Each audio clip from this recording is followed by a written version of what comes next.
You were in. That's what she said. Thanks, dear. Uncircumcised. Thank you. Yeah. Like I was just here a few hours ago doing the same thing. You were. Hey everybody, it's Chris and Charlie here with Daily Motor. We're gonna go drive a Supra. It's always a good day when you're driving a Supra. The thing is with the Supra, there's so much around it. There's the hype that came out when the Toyota teased it for like 6 years, and then there's all the fanboys about it and everything like that. But people don't realize that it's just a good car to drive. I mean, it really is. They're all like, oh, it's just a BMW and everything. It's better than that. Here it is, finished in Stratosphere. Okay. This is a premium manual, yes. 6-speed manual, and you get these wheels. unique wheels. We've got carbon fiber mirror caps on this car. All in all, about 59 grand altogether. The Supra still turns heads too. It's such a cool looking car. Yeah. Now this is not the A91, which would give you the red badge. You can't. You got to use the key. You have to use the key. It's unfortunate. Yeah. I'll get it for you. Let's just get in. Okay. You don't want to show the engine. It smells. It's not bad. No. It smells like perfume. Yeah. The weird thing with the Supra in that you can just reach right in the back of the trunk. When I first got in this car, it had 400 miles on it. Now it's got 1,700. You probably did the majority of those miles. I put on most of them. Yeah. I probably put like 600 miles on this car. Yeah. But with permission. With so permission, you don't have to that's whisper. right. Yeah. Supras are hard to film because they're so dark inside. Yeah, they're always very dark. Have fun with the night drive if you're going to do that on this one. Maybe you should do the night drives because I don't have like it's my night drive settings. Yeah, I need to that's get true. the settings from you at least. See, what Chris means is he actually drove this car quite a bit. He went down to Hocking Hills in Ohio. I don't need AC. Thanks. Yeah, so I spent a good amount of time in this car. Big fan. I like it a lot. Interesting knob. It's a little phallic, but the actual shift boot goes up into the knob. It's one continuous stitch. Uncircumcised. Thank you. Yeah. I was waiting for you to say that.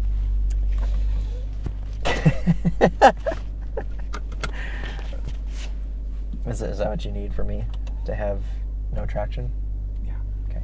Well, you got big tires. Did you put me in sport? Yeah. Oh, you did? Unless you were already in sport. Oh, you already were. Yes.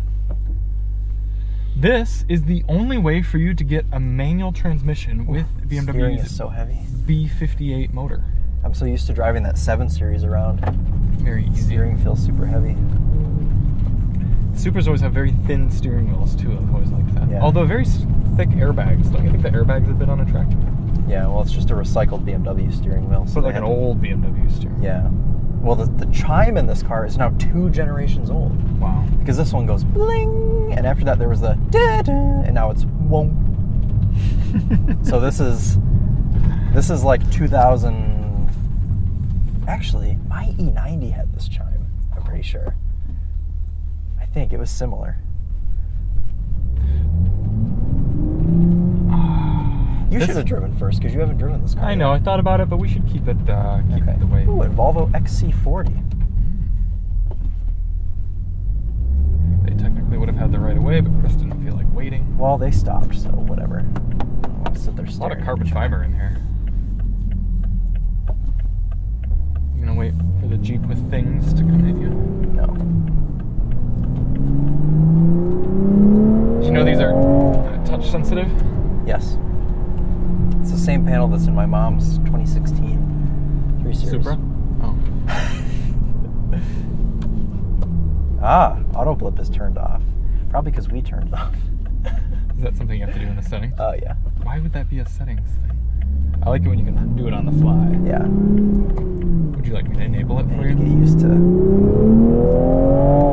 get used to this car. It's a little hard to shift this thing smooth. It's got a little bit of rev hang. Seems to pull pretty strong though. It does, yeah. What I've always liked about the Supra is they made it fun in the real world. It wasn't simply a track-focused car. It's made to kind of be, it'll do that a little bit, be a little squirrely, be a little fun to play around with. Very playful nature. Yeah. BMWs these days are all too serious and they're too stable and It's so quick. It's got a ton of torque. Nice heel toe right there. Thank you. I do prefer auto blip, but I can sometimes hold my own if I need to.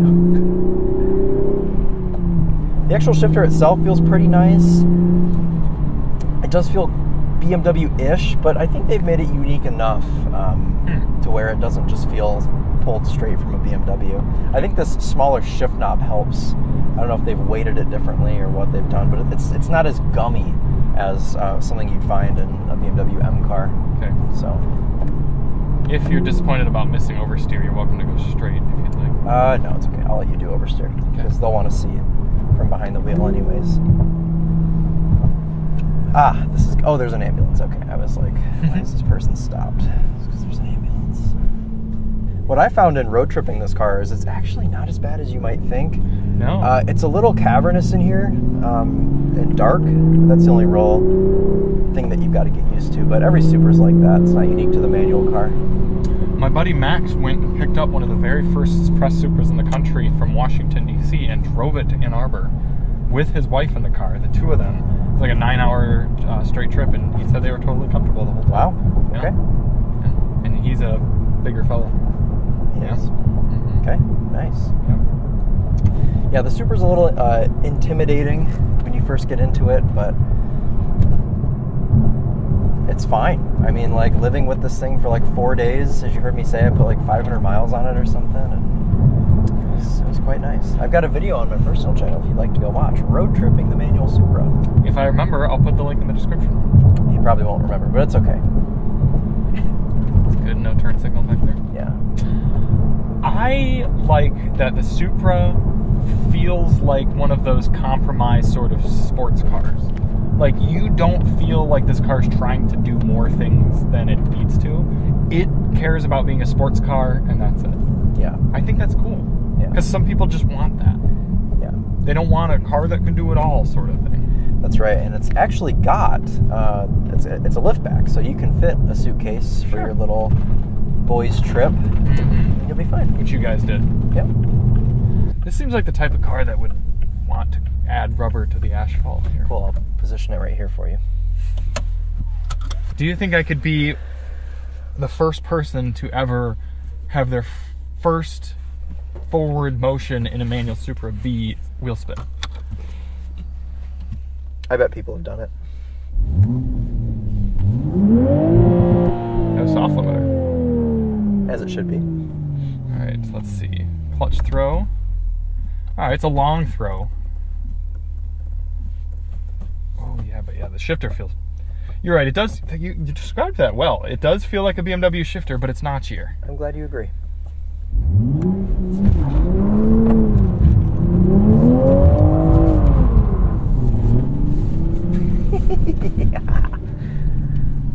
Get our sport displays up here for you all. Too bad you can't see them because the Supra's interior is for some reason so dark.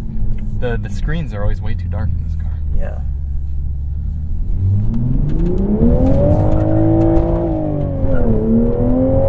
Oh yeah, that's excellent.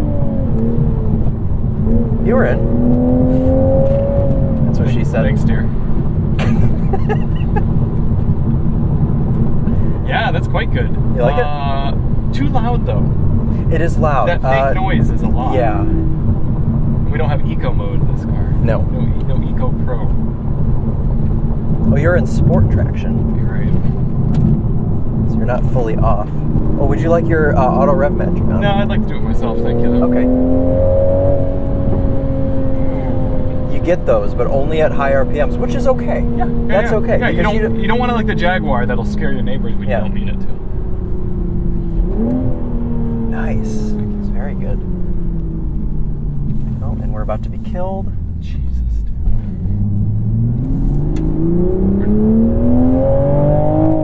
I wish we could just not have degens. Yeah, what a sports car feel. I mean, it's just very immediate steering, low down cockpit.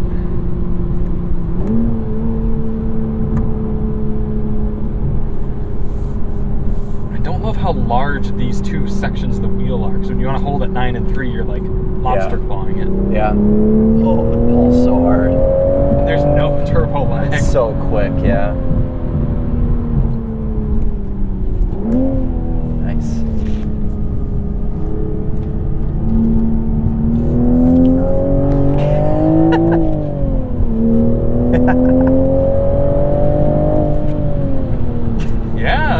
cool. Yeah. It's this is going to be a car that we're actually going to need the week to kind of live with, and you already have. Yeah. But I'm sure spending that whole trip really allowed you to learn a lot about this car. Yeah. Yeah, I towards the end of it, I got smoother with it and got a lot more comfortable.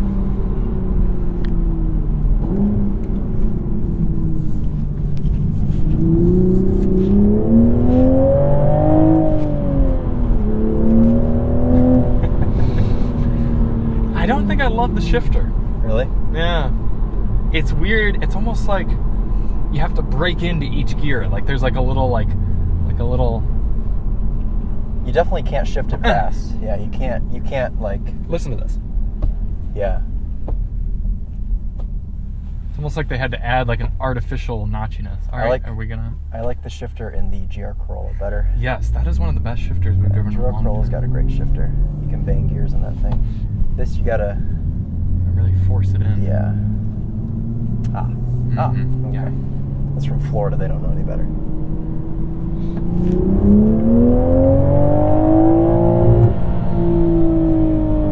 Quite good. If only you had a manual handbrake. I kind of like the amount of body roll in the Supra too. It feels very real. All right, we're going to be spending the week with the manual Supra. Well, I will. Chris will be going to drive Escort ZR2s backward instead. Yeah, well, at least I've already spent time. I can, Will they be manuals? I don't know. Probably not. But yes, Chris has already spent enough time with this car. I'll be soaking it in, and we will get back at you here to tell you if we've gotten any speeding tickets. Yes. This car's blue, though, and they don't pull over blue cars, right? Just red ones? Just red ones. No, they only steal red cars. That's right. Yeah. Wrapping up the week with the 2023 Toyota Supra. I don't have Chris by my side because he went to a performance driving school and now exclusively wants to drive front-wheel drive cars with handbrakes. So it's just me telling you why I think the Supra matters here in 2023. I just pulled up to our work complex here this morning, come out and wrap up the cars and get our new ones this week and everything. And there were some gentlemen standing outside of the office next door, and they were eyeing the Supra, as a lot of people do when you pull up in it. Obviously, it is a striking design, but what was more important is that one of the guys was into cars, and he pointed out that he had never seen one of these in person yet. He was very familiar with them. You just don't see them. And I think that's actually something kind of cool with the fact that it does cost quite a bit more than something like a GR86 or a BRZ or even the GR Corolla. It does kind of create an exclusivity factor for the Supra. This is not the perfect car. There are flaws. But what I like about it is that it makes a sports car charismatic. The problems that the car has, things like the gauge cluster being too dim half of the time, and the shifter not being the most direct and kind of notchy, and the sound being too loud and artificial and pumped in, and the cabin being kind of constrained, it all adds to a car with some character and some uniqueness. I wouldn't want everything to just be perfect and right, because it would probably come out to be boring. There you go. See, driving into the sun, you can barely read the gauge cluster or the infotainment screen. For some reason, they still haven't gotten the auto brightness right in these cars. Chris had the car for a few days this week and turned on the auto rev matching, which is okay. It makes the car that much easier to drive around. I also love how the Supra is not begging you to drive it at 10/10 all the time. You come out of the red light or something and it's happy. It feels proper to just kind of boost it up about half throttle or so, get a little bit of whoosh from that turbo and grunt you along. Pull out on the road here. It was about 3/4 throttle. Kind of tip full throttle real quick and it just gets up to speed. It's happy to do so. Even though this newer Supra is more buttoned down than the first model year, they've refined the rear suspension geometry and made it less twitchy. It's still more fun on the streets than a lot of the BMW alternatives. I think this is a more fun car to drive around than the M2. I really do. Also, it's more honest. I mean, the M2's got those tiny back seats that really aren't useful for just about anybody. I think this has more of a stunning appearance than the M2. Yeah, the M2 is going to be more capable on track, but when do you spend most of your time driving? It's on the street. I think the Supra does a really good job at that.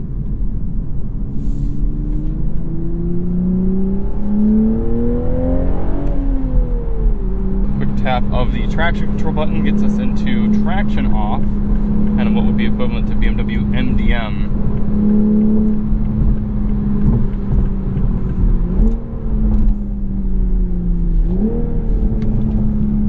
Some cracks and burbles.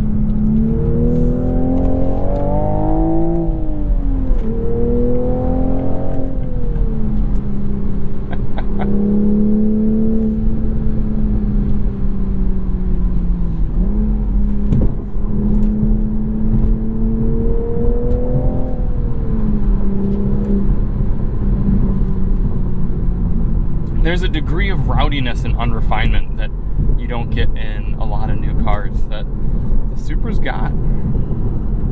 Something that helps is, despite a lot of the little annoyances that I have with the Supra, they got all the big stuff right. The ride is good, the power is right, the sounds are nice, the steering is not the most communicative, but overall satisfying and confident enough.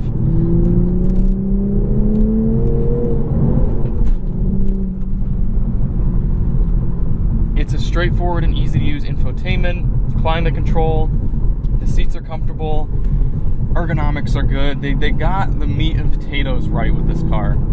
And like I said, the little oddities are just what adds character to it.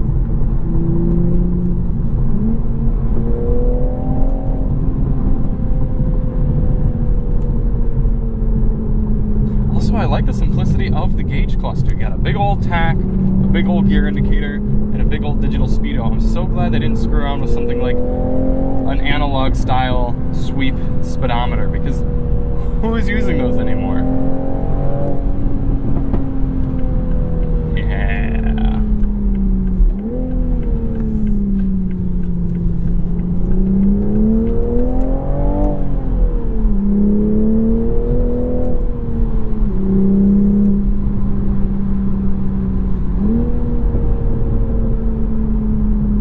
The price is a bit steep. There's no getting around that. You can't argue that there aren't other cars that get you more performance than this at lower prices. I get that, even on the new car market. But again, that adds to the Supra's appeal in that you're not going to go to every single Cars and Coffee and see 3 other Supras, one in each color, and you're definitely not going to see as many manual Supras, and there's a good chance that if you go out and you get yourself one of these, it's going to be a unique to you car in your area, and it's still going to turn heads, and that's really important for a lot of people. Yeah, it's easy to be a spec sheet warrior and sit there and be like, oh, well, I could get myself a Mustang and get it below MSRP and get so much more power, and it's going to be louder and more exciting. Yeah, that's true, but when it gets up into this level of pricing for cars and this style of car, a 2-seat coupe like this, people aren't necessarily buying off the spreadsheet. People are buying off the emotion, the appearance, the styling, the way the car makes them feel. And there's no arguing that even though we've driven 2-liter Supras, 3-liter Supras, automatics, manuals, the Supra still makes us feel cool. And in the new car market, that's so important because not everyone can get that right. All right. Well, thank you so much for watching. If you do want to see more on the Supra, like I said, we've driven all sorts of colors, all sorts of specs, so I'll put the links to those in the description, and we'll see you on the next one. I'm Charlie from Daily Motor, and as always, unique styling and inline 6 on.